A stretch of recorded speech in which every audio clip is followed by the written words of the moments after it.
The rain didn't fall, it attacked. It came down in heavy, sideways sheets, turning the cracked concrete of the Blue Ridge Parkway gas station into a mirror of swirling stormwater and distorted neon. I stood motionless beneath the flickering awning light, every inch of me soaked through, mascara bleeding down my cheeks like war paint gone wrong.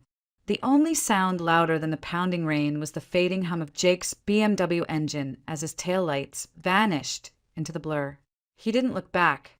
No pause. No hesitation. Just those last cold words before he shut the door. "I need space, Emily. I'm done." And then he drove off, 40 miles from home. No car, no coat, a broken umbrella, a dying phone, and a marriage that had evaporated in the middle of a storm. I didn't even notice I was shivering until I stepped inside the tiny convenience store. The sudden blast of fluorescent light felt like a slap. Harsh, unforgiving. A teenage clerk behind the counter blinked at me, clearly trying to decide if I was a runaway bride or a soaked lunatic. "Ma'am, are you okay?" "Fine," I said, though my voice cracked halfway through. I wasn't fine. I was humiliated, abandoned, and trembling in a dress that now clung to my skin like a wet paper towel. There were 17 missed calls from the office, 3 messages from Matt, my brother, asking if I was safe, and not a single word from Jake. My husband of 8 years had just driven off into a storm and left me like I was luggage he'd forgotten on the curb. I leaned against the coffee machine, pretending to study the options. The ancient thing groaned and hissed like it might explode. I pressed a button anyway. The only thing worse than being left behind in the rain was doing it without caffeine. What really broke me wasn't the storm. It wasn't even the abandonment. It was how casual he'd been.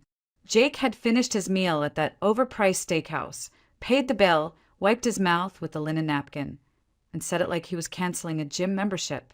"This isn't working anymore. You'll figure your way home." I had laughed. Actually laughed. I thought he was joking, being dramatic. But when I followed him out of the restaurant, trying to keep up in heels, he just pointed across the street. "There's a gas station. You've got your phone." As if a phone would fix everything. As if I had anyone left to call. The truth was, I'd let him cut me off from everyone over the years. At first, it was subtle. He didn't forbid me from seeing my friends. He just always had something come up. A client dinner. A work emergency. He'd say things like, "You've been so tired lately, babe. Why don't we stay in instead?" And I always agreed, because I believed in us, until slowly my world shrank to just him, his friends, his family, his needs. And now, standing in a gas station at 9:42 p.m. in the middle of nowhere, I realized I had no one to call who could get to me in time. Matt lived 3 hours away. My parents were on a cruise in the Baltic Sea. My best friend from college had moved to Oregon. I was alone. I opened my banking app, thinking maybe I could call a rideshare, at least get back to Asheville, figure things out in the morning. But the number on the screen made my breath catch. $47.32. This morning, our joint account had over $3,000. Now it was nearly empty. I scrolled. A withdrawal for $2,000 at an ATM downtown, time-stamped at 4:47 p.m., right when Jake had stepped out for a quick call, while I was getting my nails done for our weekend romantic reset.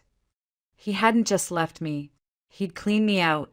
The rain was still coming down hard when the doorbell above the convenience store chimed again. I'd barely glanced up. Just another traveler passing through. But then something in the air changed. The silence shifted. The teenage clerk stopped chewing his gum. And when I finally turned, I saw a man standing near the door, water dripping from the edges of his black windbreaker, eyes scanning the store with quiet calculation. Not panicked, not annoyed, just alert, like he was trained to spot things before they went wrong. It took me a second to recognize him. David Grant. I'd seen him once or twice at Jake's company holiday parties, always standing off to the side, not drinking, not talking much, just watching. Jake had introduced him once as a security guy we use for high-end jobs. David's eyes landed on me, and something in his expression shifted from polite detachment to immediate concern. He crossed the room in 3 slow, steady steps, careful not to startle me. "Mrs. Carter?"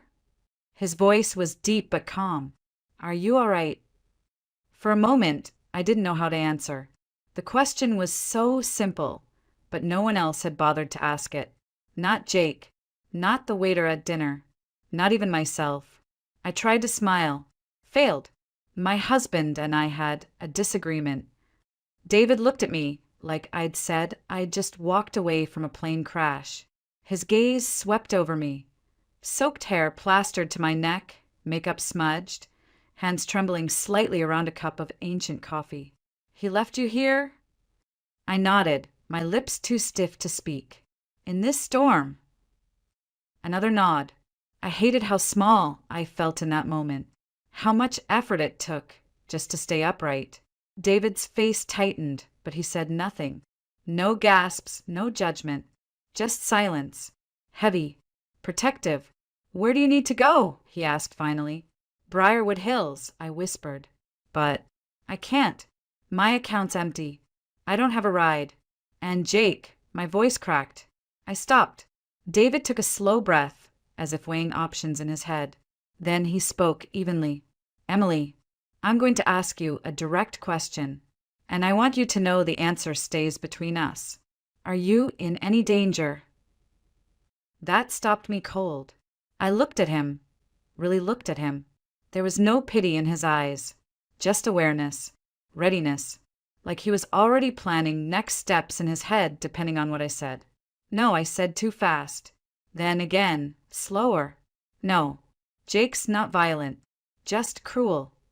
David nodded once, like that confirmed what he already suspected. Then he surprised me.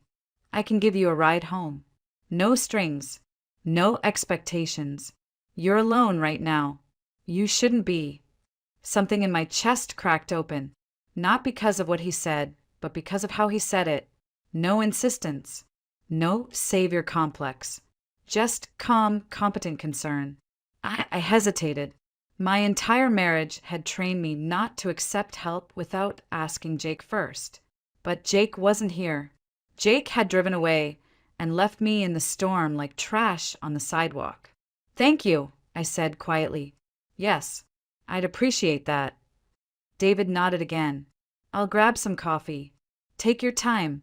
Meet me outside when you're ready." As he turned, I saw the clerk shoot me a curious glance. I ignored it. Instead, I moved toward the door and caught sight of my reflection in the security mirror above the chips aisle. What I saw wasn't flattering. Wet, disheveled, defeated, but it was honest. This was what being discarded looked like. But also, maybe what being free looked like too. I stepped out into the rain again. This time I wasn't alone. David's truck was parked beneath the single flickering light in the lot, a black Ford F-150 that looked like it belonged to someone who expected bad things to happen and planned accordingly. The interior smelled faintly of leather and coffee, and it was immaculately clean.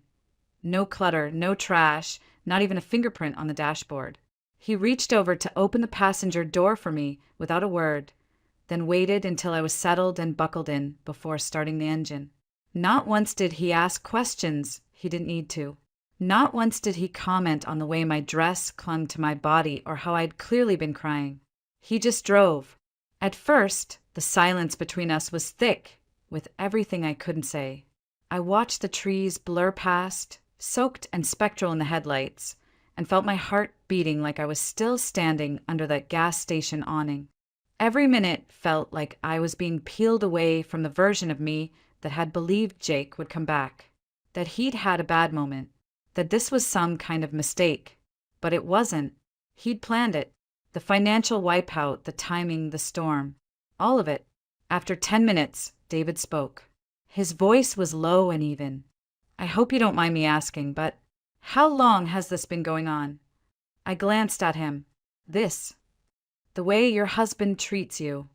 My throat tightened. I wanted to answer. To say he doesn't always treat me this way, or he's stressed from work, or it's complicated. But the words wouldn't come, because none of them were true. David continued, eyes on the road. I've done security work for a long time.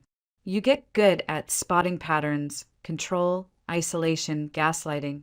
Jake's been laying the groundwork for this for a while. You probably know that. I didn't answer. I didn't need to. The truth was already humming in the quiet space between us.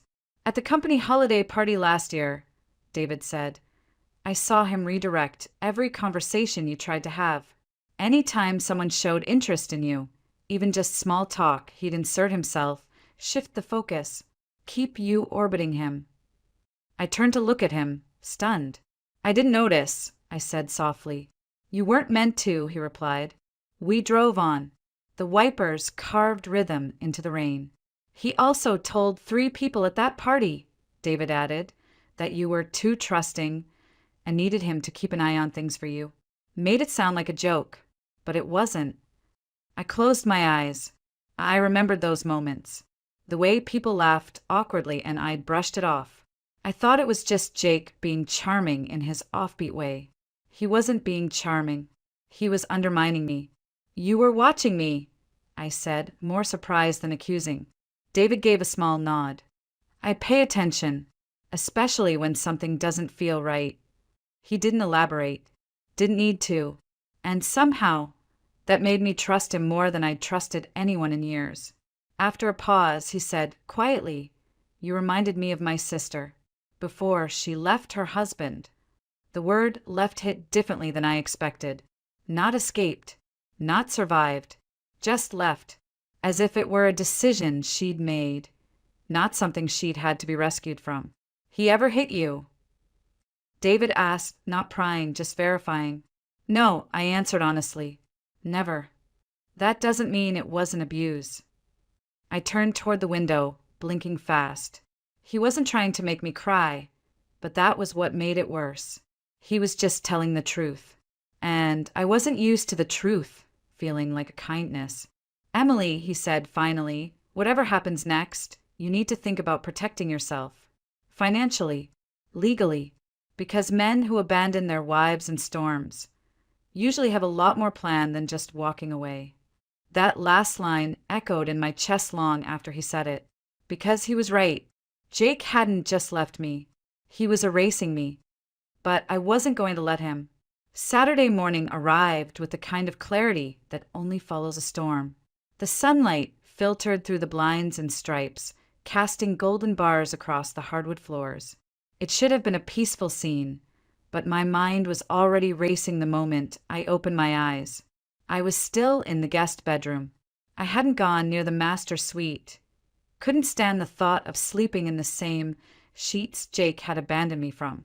The clothes I wore were borrowed from the back of my closet, old college sweatpants, and a faded hoodie that still smelled like fabric softener and another life. But I wasn't the same person who stood in that gas station the night before. Something had shifted. Something sharp and cold and clean had sliced through the fog I'd lived in for years. And I knew exactly who I needed to call. Rachel Evans picked up on the second ring. Emily? Wow, it's been forever. I didn't waste time. Rachel, I need a lawyer. And I need one fast. There was a pause.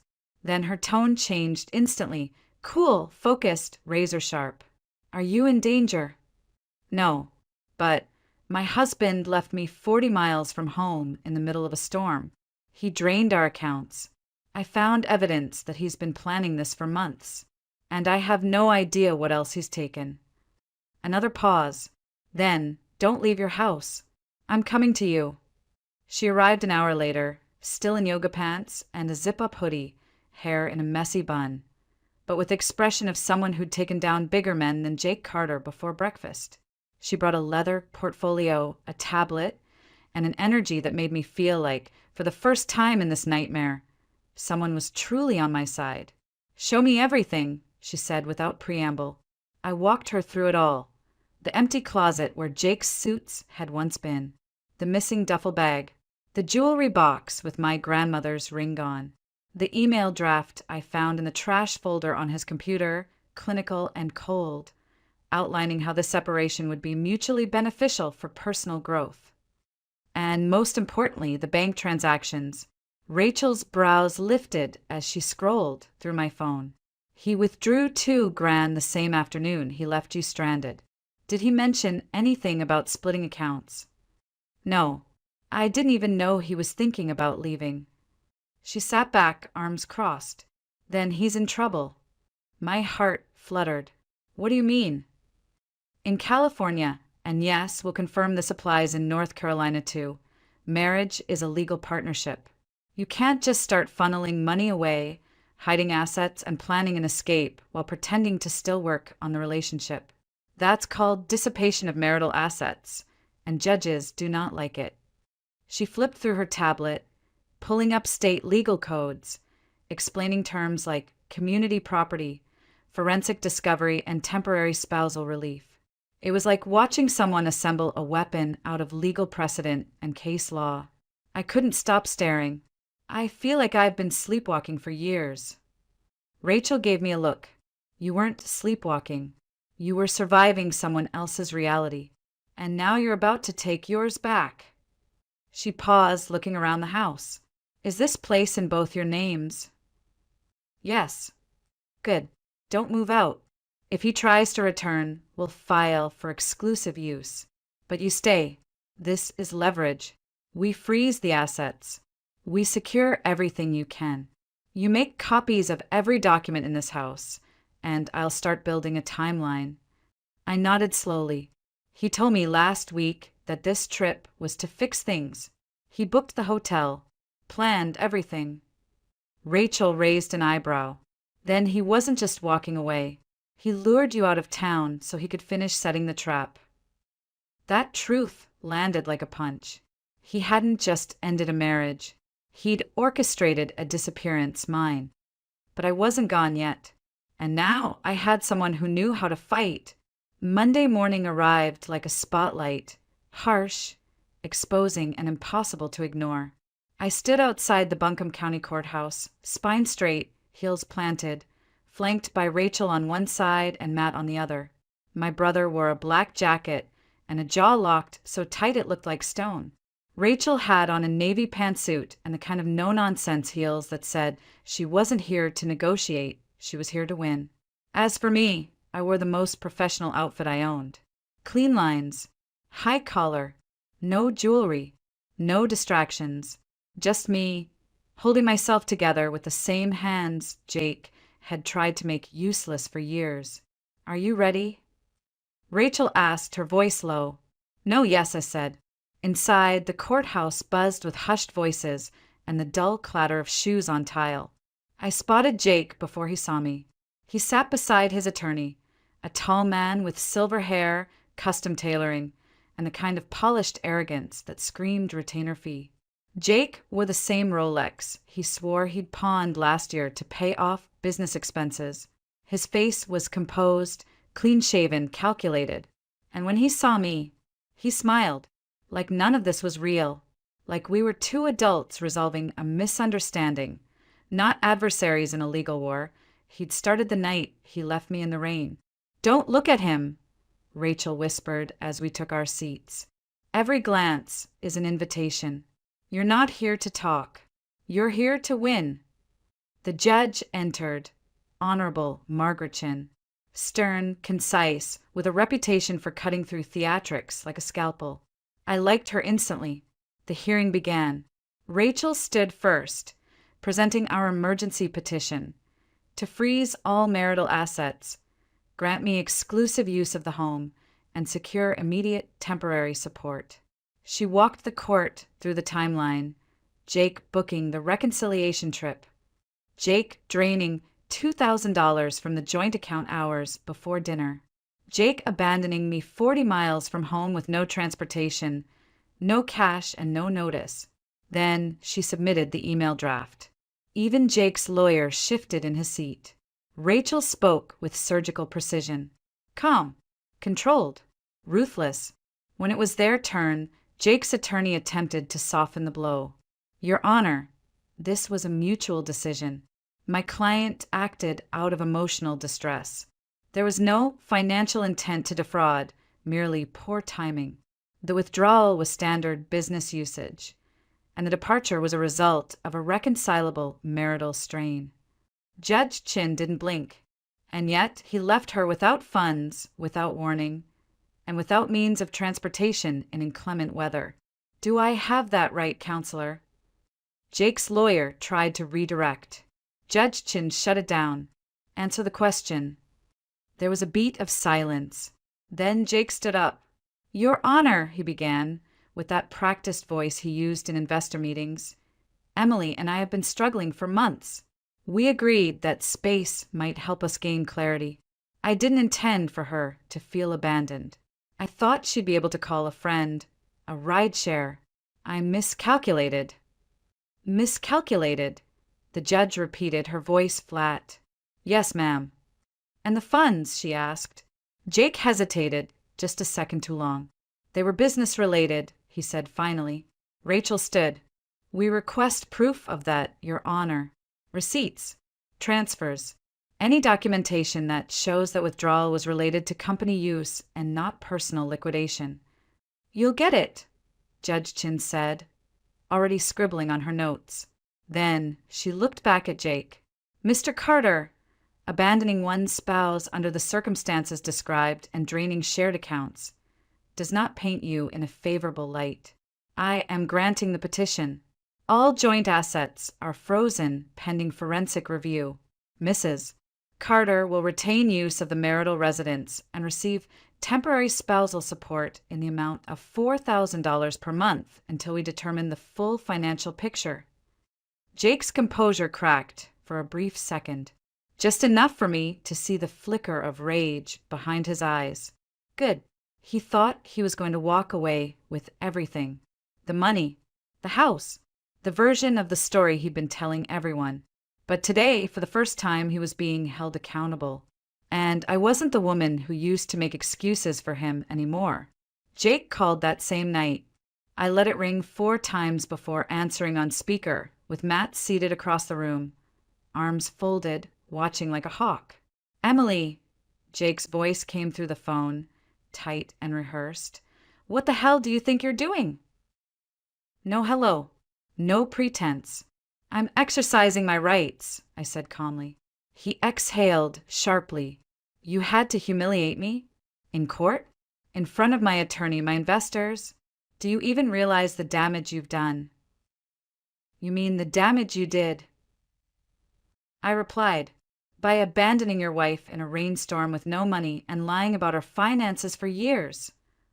There was a pause, then his voice softened, shifted, like it always did when he needed to pull me back in.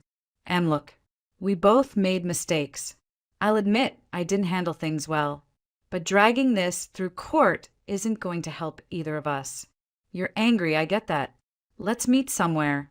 Talk things through like adults. Leave the lawyers out of it." Matt made a slicing motion across his throat. "Don't. Answer." "That. I didn't. Instead, I said, all communication goes through Rachel now. If you have something to say, you can say it through her." Jake's voice hardened again. "Don't be stupid. You think she actually cares about you? She wants your case to drag on. She gets paid more the longer this takes. You really think she's helping you?" I stared at the phone. At the image of him, I could still conjure, without effort, the suit, the charm, the condescension. "She's helping me more than you ever did." "Emily," he said, that dangerous softness returning, "this doesn't have to be ugly." "It already is," I replied. "And I didn't make it that way. You did." Click. I placed the phone face down on the coffee table. My hands were steady. My voice had held, but my heart was pounding in my ears. "You handled that like a champ," Matt said. "Didn't flinch. Didn't let him in. I'm impressed." "I used to fall for that voice," I admitted. The way he twisted everything to sound like I was overreacting or misunderstanding or being emotional. Matt's face darkened. "That's not charm. That's manipulation." He was right, but Jake wasn't done. The next afternoon, someone rang the doorbell. Matt checked the peephole first, then groaned. "Oh, for Emily." It's your mother-in-law. I didn't need to ask which one. Linda Carter, polished as ever, wrapped in a trench coat like she'd just stepped out of a country club commercial. In her hands, a box of cookies. You sure you want to open that door? Matt asked. I paused, then opened it, but left the chain on. Emily, sweetheart, Linda said in her softest, most matriarchal tone. I was just passing through and thought I'd drop these off. Your favorite, the lemon almond ones. I don't think this is a good time, Linda, I said, voice neutral. She smiled, tight and strained. I understand things are tense, but we're still family. We love you. Rob made some mistakes, yes, but this legal situation, it's hurting everyone. There it was. Not even 30 seconds in, and the guilt trip had already begun. He hurt himself, I replied. I'm just responding. Linda glanced past me into the house. This isn't who you are, Emily. You've always been level-headed, reasonable. This vendetta doesn't suit you. I almost laughed. Holding someone accountable isn't a vendetta. It's self-respect. She sighed.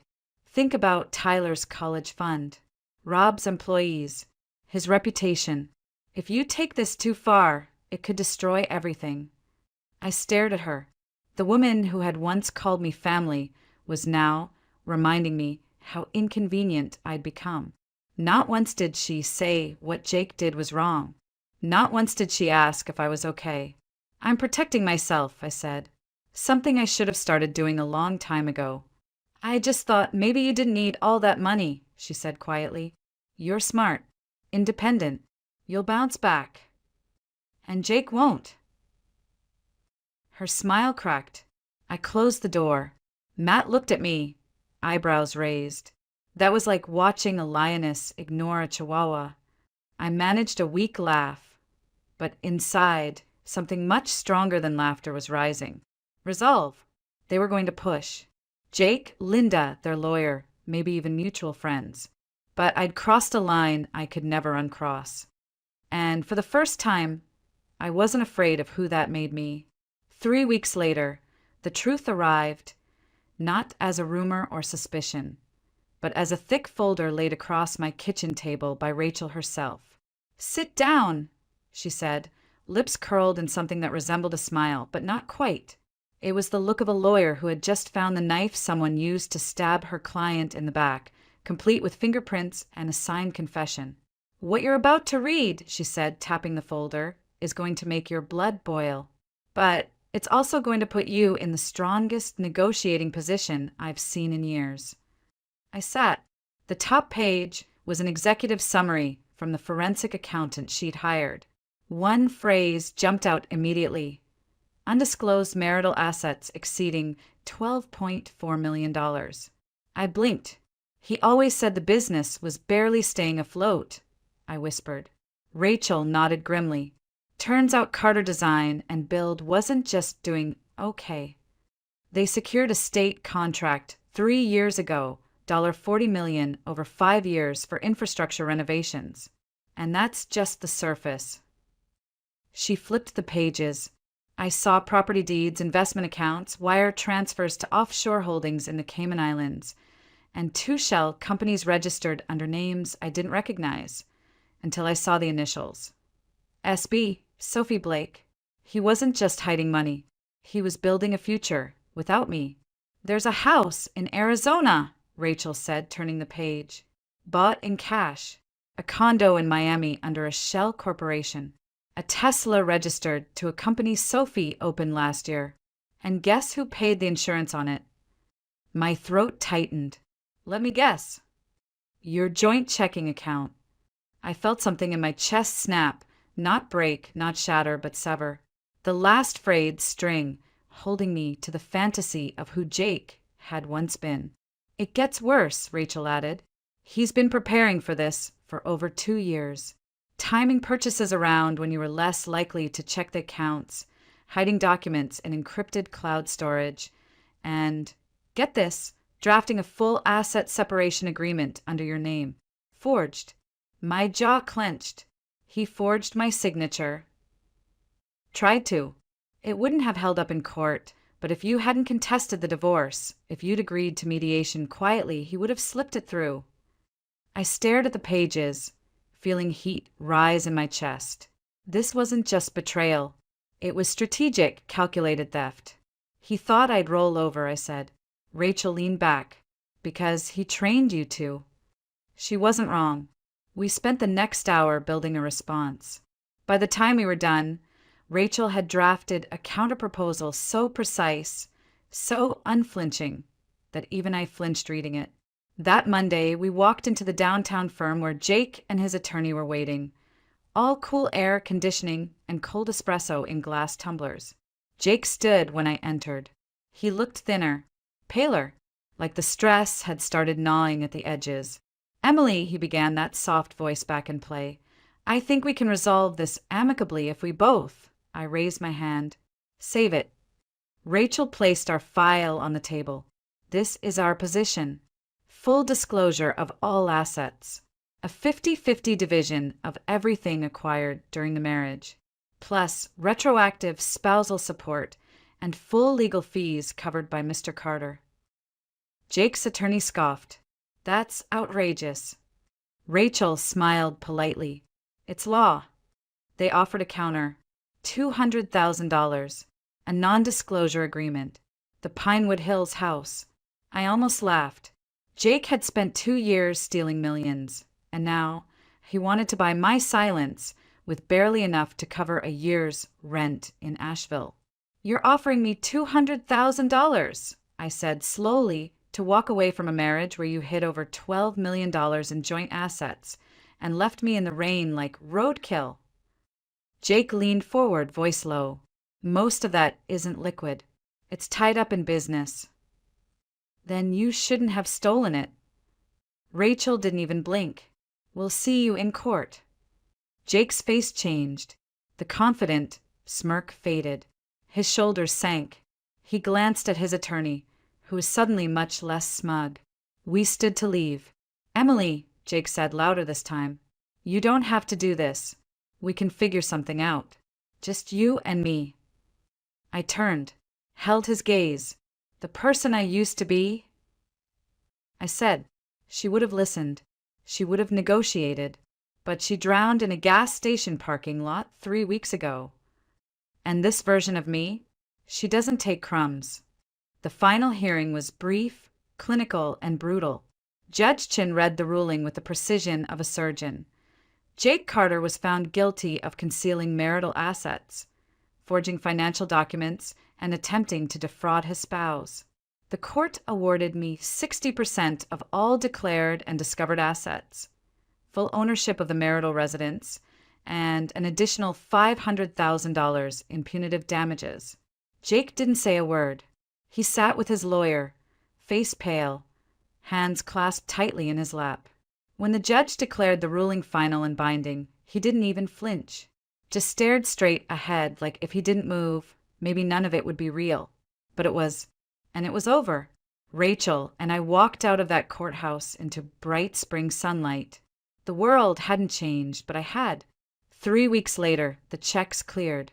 The house was mine officially. His name stripped from the deed. The mortgage paid off by court order.